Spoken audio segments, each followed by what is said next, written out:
are a high-powered offense. You've seen they have been Sam Darnold last year was a fantastic quarterback. There's a reason he got paid all that money. Sam Darnold was on an offense with Justin Jefferson last year. Real quickly, I would like to point out the clip on the screen right now, the clip of Caleb Johnson messing up that kick return. That falls back onto the coach for him not knowing the rule. I'll stand on that. He's a rookie. The kickoff rules have been changed. That falls back onto his coach for not teaching him that rule. And we've seen this in past years. This team has not, defense-wise, has not developed at all, no matter the personnel. It has been the exact same thing like Nick said. How does this not fall on Mike Tomlin? Here's the thing, though. You have to look, and then looking at the special teams, yeah, that's a rookie mistake. But also, again, everyone talks about Danny Smith. Oh, he's best special teams coordinator in the NFL. Where is he? Well, you haven't seen him in a while because the special teams hasn't been doing good. No one wants to talk about him anymore, and no one cares about him anymore. And then here's another thing. If you say Mike Tomlin is on a short leash, what does that mean then for the Steelers if you fire Mike Tomlin? What does that do then if you part ways with Mike Tomlin? Who's up next? Are you going to promote Arthur Smith? You're going to beg Brian Flores to come back from the Vikings? No. It's rough for Mike Tomlin, but he can pull through it. So, I don't know. It's going to be very hard to see. He's been on this leash for years. I feel like he's been on this tight leash for years, but I guess we'll just have to wait and see how this team does. Maybe they can turn it around. But it's been abundantly clear that this Steelers roster is not going to be here to stay with the amount of aging players that they have, especially the 41-year-old quarterback in Aaron Rodgers, likely done after this year. The Steelers will have to look at the draft, but looking at the poor start of many QBs on the board for the 2026 draft, is the Steelers' future dimmer than ever? Nick, what do you think about this? I don't think it's dim at all. This quarterback group is talented. I know they've had a shaky start, all right? Garrett Nussmeier, shaky. Drew Aller, shaky. We had a whole segment will not even enter the about draft how this bad year. Drew Aller is. Ugh. I know Manning will not enter the draft this year, so I'm not even going to throw him in there. You know? Klubnik has not been bad. How do you know he's not entering the draft this He's year? a Manning. Mannings don't enter early. Mannings stay in college. And really after this year, he would go in. Shaky year. The Steelers have relied on free agent quarterbacks, obviously. And how's that been working? How's that been working? Just be honest. They've stayed mediocre. Okay. I think we got to give Aaron Rodgers a little credit here. The long-term goal is not there for the Steelers. It hasn't been there since then. Let me remind you of something, all right? Let's look back a few years ago. Let's go rewind all the way back to 2021. What happened in 2021? That draft class was supposed to be one of the greatest draft class ever. It was hyped for multiple years, just like this one has kind of been. But what happened with that 2021 draft class? Let's look back at those first-round picks. Trevor Lawrence. Let's look back. Trevor Lawrence isn't bad. Trey Lance. He's been playing pretty Zach Wilson. Nope. Justin Fields. Never anything. Just the most mediocre quarterback I think the NFL has ever seen, ever. And Mac Jones, finally had 3 touchdowns on a 49er offense. So, and I really think that's what this draft could be. There's most of those guys, I think, if you draft one of these guys, I think maybe Lenore Sellers is probably your best option. I know the Steelers, you can see John Mateer. John Mateer's had a really good quarterback in this league. Drew Aller is a great quarterback. Drew Aller, he has the build of Josh Allen, and he's talented. Granted, he makes some mistakes. When he comes in the NFL, I am not expecting whatever quarterback the Steelers draft, I am not expecting him to come in and be the guy. He won't be the guy. No one can be the guy as a rookie in Pittsburgh, okay? He's going to center someone. This free agent class coming up, Daniel Jones will be a free agent. Who knows if the Colts would keep him? Daniel Jones has not been bad this year. Rudolph is still on the Steelers roster. Let's be honest, though. All right, Drew Aller, right? You talk about Dylan Raiola wanting to be Patrick Mahomes. Drew Aller wants to be Patrick Mahomes, all right? And then, John Mateer, we just showed right there. He's had a pretty decent start to the season, and the Steelers have sent scouts to Oklahoma the last couple weeks, maybe to watch John Mateer, but really, John Mateer, is that really what we're doing? He is so much lower ranked, and maybe that's a guy the Steelers are looking at because they want to be better than they are right now. They want to get a guy later, maybe like Jordan Love at 25th overall, like he was drafted. But is that going to happen? Probably not. Let's be honest here. And then you look at Cade Klubnik was another big guy. He's been terrible to start the season as well. You are judging this off of 3 weeks. Conference play hasn't even started in college football. You act like these guys have played only these 3 games in their careers. I think they've been good outside of this. I think we're kind of forgetting that Will Howard exists. We have a guy in that. Unfortunately, that is going to be his topic for another day. But if we stay over here in the AFC North, but sending things over to Cincinnati, QB Joe Burrow has been put on injured reserve and will be out for at least 3 months with a turf toe injury. This is the 3rd time in 6 NFL seasons that Burrow has been put on the injured reserve. Will Joe Burrow ever succeed with the Bengals, or does he just need to get out? Nick, what do you think? Not only does he need to get out of Cincinnati, he needs to get out of the AFC. His Super Bowl window will never he will never be able to win a Super Bowl in the AFC. You've got Lamar Jackson. You've got Josh Allen. Of course, Patrick Mahomes is always Who around. have neither been to a Super Justin Bowl. Herbert is coming up now. But Joe Burrow has to get past them to get to a Super Bowl. And Joe Joe Burrow's been Burrow to a had Super his Bowl. chance at a Super Bowl. I was going to touch on The that. only year that Let he's me been touch on healthy, that. though. They haven't been able to keep him healthy is the biggest thing. They don't have anyone around him to protect him. They've done everything for Third that team. missed season with injury. Third missed season with injury. How many more injuries can he take? We all remember Andrew Luck. How many more injuries can he take? His O-line is poor. Defense cannot stop anybody. This offense is very expensive. He's got the best wide receiver in football, and they pay T. Higgins like he should be one of the better wide receivers in football, which granted, he is talented. But there's other areas of this team that they need to pay, and they haven't done it.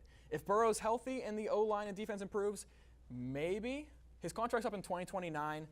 I see him going somewhere else. He will not be a Bengal for life. I mean, Yeah, I you agree say with you there. looking at him with Andrew Luck. I mean, let's look at him a little bit with Andrew Luck. Let's look at the comparison right here. You can see that it has been rough on him, but at the end of the day, Joe Burrow, even with the pressure being similar to what Andrew Luck faced, Joe Burrow has been, you could say, vastly more successful with Andrew Luck. So as long as this right here, this injury with Joe Burrow should be the wake-up call at long last for the Bengals. And if it is that wake-up call, and you still keep Jamar Chase, and you still keep T. Higgins, and you don't have to keep T. Higgins, but if you keep Jamar Chase, you give him weapons, and then finally, now is the time to rebuild that offensive line after this wake-up call, then Joe Burrow can definitely still win a Super Bowl with Cincinnati. You think now should be the wake-up call? I'm They not. went to This the wake Super up. Bowl. They went to the Super Bowl in 2022. No, but and this then- is the last call. This is the last. Obviously, there were other wake-up calls, of course, like prior injuries. haven't It's taken been advantage last of it. call. It's but been last but call. this is the last chance. 100%. I mean, they've rebuilt everything around him. They got the receivers, like you guys have mentioned. They need an O-line and they need a defense. You see, you mentioned Lamar. You mentioned Josh Allen. I know neither of them have been to a Super Bowl, but they've been able to stay healthy. They haven't been running for their lives. The team has for actually the last 6 years. the teams They're like actually Lamar actively and working. Josh Allen have. Their coaches and their managers have actually treated it like they have a star quarterback. The Bengals are being treated like Joe Burrow can carry the team on his back. Lamar has Derrick Henry. Josh Allen, superstar, has a good defense, has a good offensive line. Joe Burrow has Jamar Chase. Offensive line is too weak. He's always injured. No, but here's the thing. Last year, all right, you could say he was the best quarterback in the NFL. Doesn't win MVP because the rest of the team is bad. When he If that comes team back had from defense injury, last year, they Team had could have defense, they made a won Super one Bowl. time. teams have rebuilding years. The Bengals can rebuild a little How bit. are you they rebuilding when you haven't have rebuilt. you have your future? You have your future on the roster. You have Joe Burrow. You have Jamar Chase. They have the pieces. Trey Hendrickson on defense. You have the pieces, but you don't complete the full picture. I would be frustrated if I was a Bengals fan.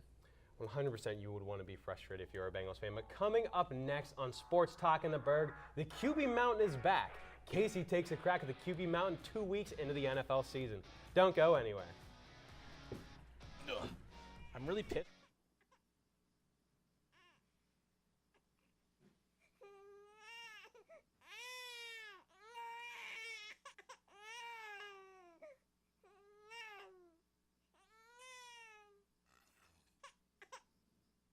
If you love them enough to suck the snot out of their nose at 4 a.m., then surely you'll check nhtsa.gov/the right seat to make sure they're in the right car seat. Today, we face an unprecedented crisis. Tens of millions of refugees have been forced from their homes. But you can make a difference. Turn disruption and despair into hope and opportunity. Even small amounts make a big difference. Provide shelter, support, or jobs in your community.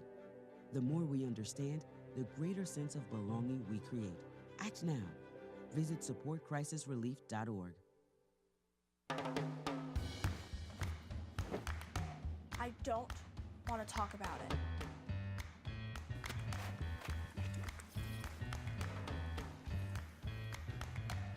I don't want to talk about it.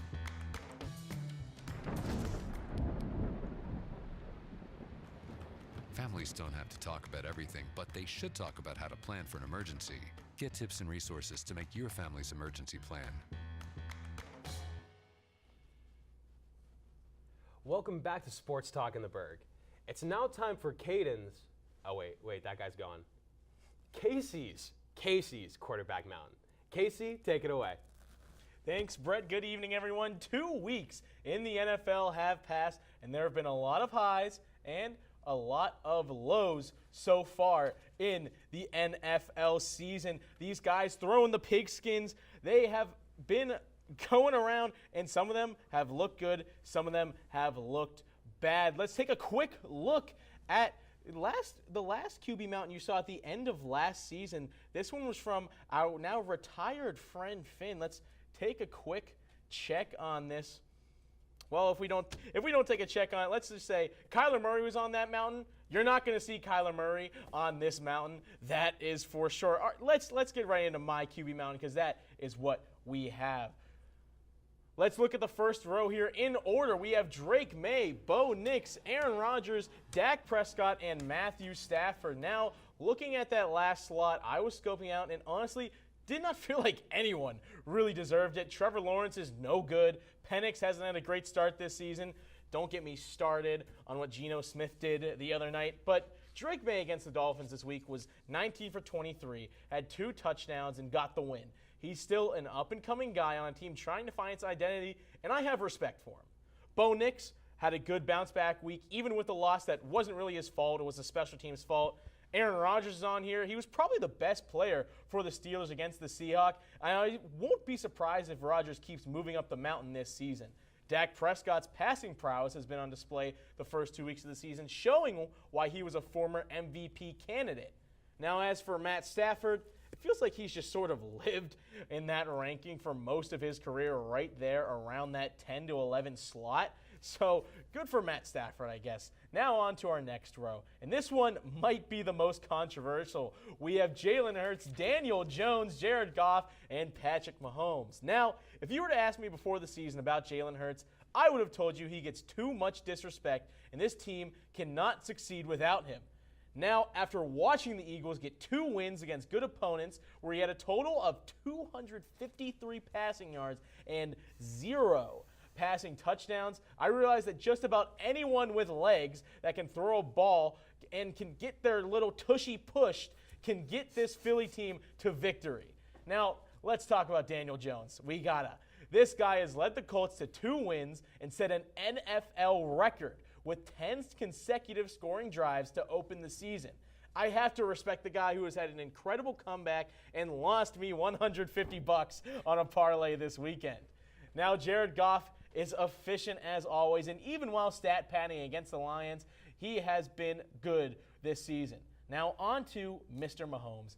This is a guy who has lost his magic. He doesn't have the same confidence from years ago, and his deep ball has become a modern tragedy. Mahomes, you used to be the cream of the crop. Nowadays, you're just chopped. On to our next row. We have Jaden Daniels, Jordan Love, and Justin Herbert. Jaden Daniels is a guy a lot of people have said will have a sophomore slump. Now, was he great in the loss to the Packers? Definitely not. But he also got injured when it was about to be crunch time during that game, and is still obviously the franchise guy for the Commanders and will have a great season. For Jordan Love, I think a lot of people are going to give a lot of credit to the defense for the Packers' success so far, and as they should. But people aren't realizing that we're seeing a fully healthy Jordan Love for the first time in a long time, and he has been very efficient so far. He has 0 interceptions and 4 touchdown passes in 2 games. And there's a reason the Packers pay him so much money. Now, this may be deja vu, but if you were to ask me about Justin Herbert before the season, I would tell you if and when, but never is relating to that guy. But he came out week 1 and dominated Patrick Mahomes and the Chiefs. Right now sits 3rd in the NFL in passing touchdowns and yards, and maybe it's finally time for Herbert to be more than just potential man in LA. Now on to our 2 and 3 guys. We have Baker Mayfield and Lamar Jackson. It's so weird nowadays seeing Baker Mayfield on the same tier as Lamar Jackson. But, oh my goodness, when I go to sleep at night, I feel like when I wake up in the morning, I just think about how much I love Baker Mayfield. Seriously, is there any guy in the NFL who has more love for the game than Bacon Shake? I call him that because some of his runs in the 4th quarter against Houston this week were unbelievable. First, he runs for a first down and looks injured, but gets up immediately when he realized there was an opportunity to talk trash. Then on the last drive for the Bucs, it's 4th and 10. You gotta have it. He steps up, escapes the pressure, and gets that first down, and he leads Tampa to a touchdown to win down in H-Town. How can you deny Baker's greatness at this point? And as for Lamar Jackson, not much is needed to be said about him. He's now the NFL all-time career leader in passer rating, and we know just how good this freak of nature is. And now for our number one guy, it is, of course, the man who had to be here, the man who won MVP, the man who's engaged to Haley Steinfeld, the man who got a broken freaking nose this weekend and came back in to take down those dastardly New York Jets. Josh Allen is the greatest specimen of a quarterback the NFL has ever seen, and it shows just about every week. He's above Lamar for 2 reasons right now. Number one, Sunday Night Football a couple weeks ago. While Lamar choked to the Bills, Josh Allen gripped the Ravens by their throat and took that game away with his bare hands. And the other reason is related to this as well. When it really matters, Lamar, he seems to vanish like, Mahomes' magic used to do, and that's Lamar against any team. For Josh Allen, his only kryptonite is the devil magic of the Chiefs. So for this week, and likely for a long time, Josh Allen sits at the peak of my QB mountain. Fellas, I think you have a lot to say. Nick, go ahead. I gotta. Sorry, I gotta. Wow. Ooh. Wow. Let's hear it. So, first I want to touch on something a little minor. You were talking about Jaden Daniels' sophomore slump. Bo Nix, I think, is having a sophomore slump right now. I don't think he should be anywhere near this mountain. Who would you put instead of Bo Nix? Trevor Lawrence. I would put Trevor Lawrence on here instead. No. No. Lost to Jake Browning? Really? Jake Browning's a good quarterback. Year 5? Jake Browning's good. Yeah, Jake Browning's good. Is Trevor Lawrence playing defense? Is Trevor Lawrence playing defense against the Bengals? How can you Yeah, say? is How Jake can Browning you talk? playing defense? Trevor Lawrence has had one good year in the NFL, has been living off of it for Listen, years. let's get back to what I was saying. Okay, Bo Nix should be out for Lawrence. Bo Nix is 25th in league in passing yards right now. You know that means he's below players like Tua, right? Bo Nix also had a slow start last year, and now he's coming back. It's still a learning offense. It's his second year as well. Of course, he's not going to be the perfect polished guy. But it's not like I put him up top. I put him as the 14th. I think that bottom row is very interchangeable. I think there's a lot of mid on that bottom there. That's what the bottom row is for. The bottom's a lot of mid mid. quarterbacks. The mid quarterbacks in the NFL. I think there's players that are more mid than others and players that are less mid than others. And I think Trevor Lawrence is less mid. I also think Dak Prescott is better than you have him. Where would you put him higher? I would agree with that. Right now, I would switch him and Mahomes. I would agree. I agree with. I agree with. I know I said I agree with Nick on this one. Mahomes is a winner. Mahomes is a winner. But right Dak now, has Dak been balling Prescott out is so far to playing start the great. season, no doubt. I know I said Mahomes lost his magic, but moving him all the way down and putting Dak Prescott one spot all the way down. Moving him down 2 spots. Putting Dak Prescott above Mahomes all the way up there, really? You would put Daniel Jones? Yes. And that, yes, I would. Look at how Daniel Jones has started the season. He's I agree better with than Dak Dak How Prescott. Derek Carr and the Saints started last year. So, Derek Carr, not good, though. It's early. It's early. You're going to compare Derek Carr and Daniel Jones. Daniel Jones had a better start to the season than Derek Carr did.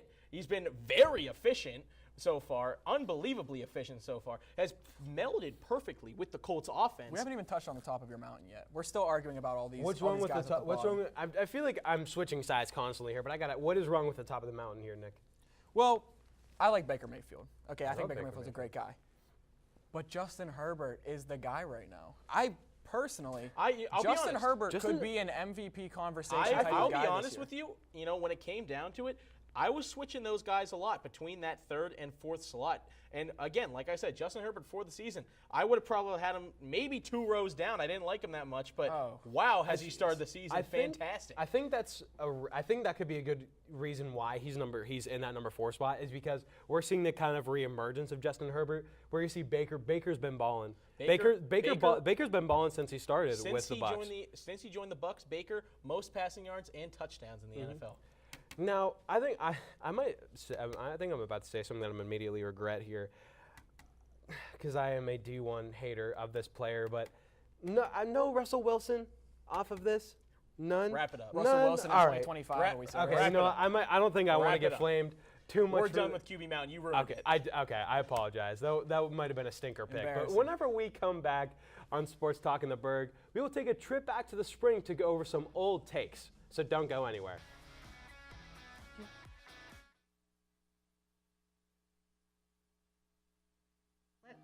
Max loves to play his ukulele. Max loves to just be a kid and just be himself. When I found out I was pregnant, all I really wanted was a happy, healthy, whole child. And that's what I got. I think it's really important for people to know that trans kids don't have a political agenda. They are just kids. Like any parent, we love our kids unconditionally, and we will never stop fighting for them. Stand with us. Protect our families. Wait! Not in the toilet! No, don't do that. No. Don't hit your brother! Ooh! Not again! What did I tell you about playing in the mud? Raffy, not so close to the pool! Wait! Frankie!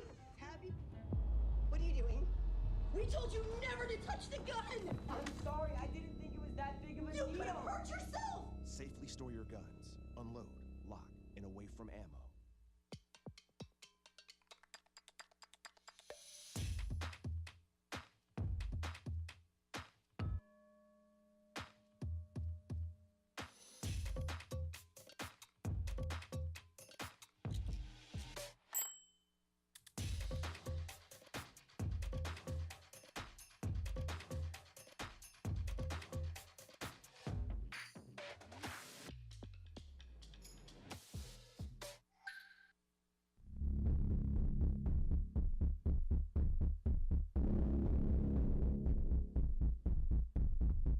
Jordan, what do you think of Brett's ball knowledge? I think Brett's ball knowledge is actually decent. I think it's a lot better than the producer of the show, Casey's ball knowledge, especially with his QB Mountain bag.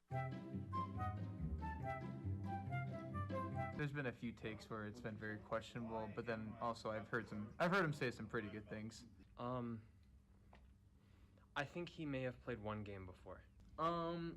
He knows so much ball, it's unbelievable. I always look to Brett when I need some ball knowledge.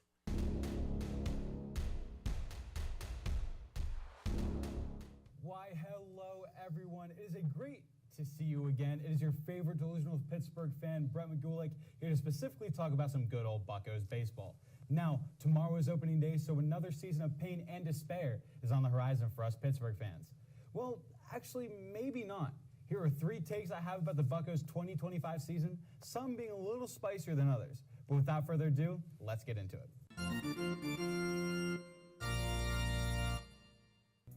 The first one is going to be a little bit more mild, regarding Pirates closing pitcher David Bednar. And we all know the Renegade had a rough go about it on the mound last year. But I believe that is going to be a one-time thing for him. David Bednar is going to channel his inner Renegade and return back to form that he once was.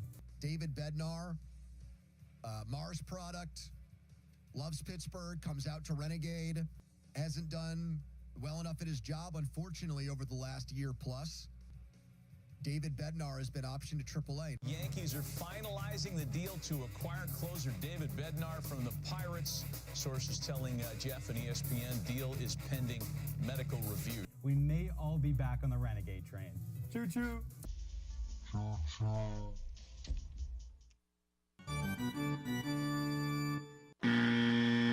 Anyways, this team is eventually going to be out of their yearly honors, right?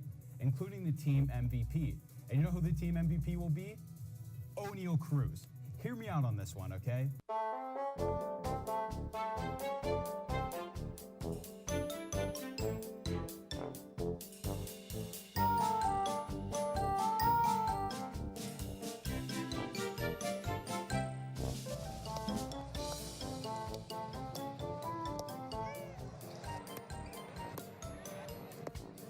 And with a full offseason learning at the position, as well as a big monster he is in the batter's box, Cruz has real potential to become the team's superstar that is not named Paul Skeens.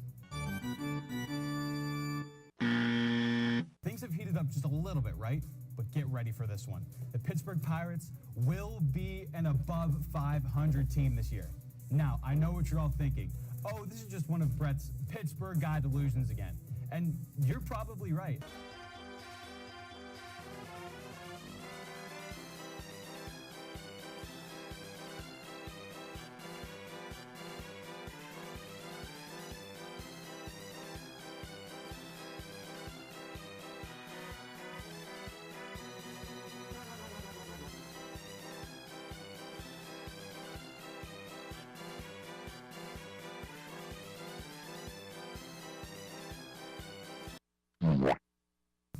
some real chance, Pirates fans. We could finally see the Pirates play in October if the Pirates can find that buried treasure in the form of some wins. So say it with me, everybody. Let's go, Bucks.